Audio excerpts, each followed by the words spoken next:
व्यस्त आणि समचलन, हा तुम्ही व्यस्त आणि समचलनाच्या थोड्याशा जर डायग्रामच म्हणतो डेफिनेशन वाचले असताना तर तुमच्या चांगलं लक्षात आलं असते.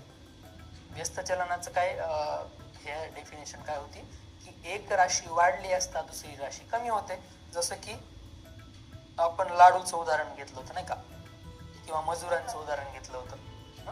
मजुरांची संख्या वाढली की कामाची वेळ कशी होती, कमी होते. ठीक आहे, आणि मजुरांची संख्या कमी झाली की कामाची वेळ वाढते.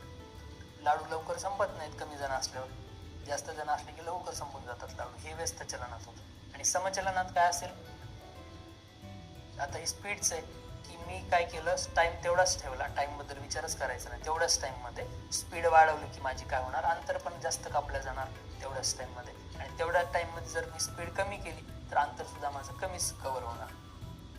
फॉर एक्झाम्पल असं समजत की एक चाललाय कारची स्पीड जास्त असते आणि एक चाललाय सायकलनी. कार सुद्धा 2 तास पळाली आणि सायकल सुद्धा 2 तास पळाली. सांगा कोण जास्त अंतर कापेल? कार जास्त अंतर.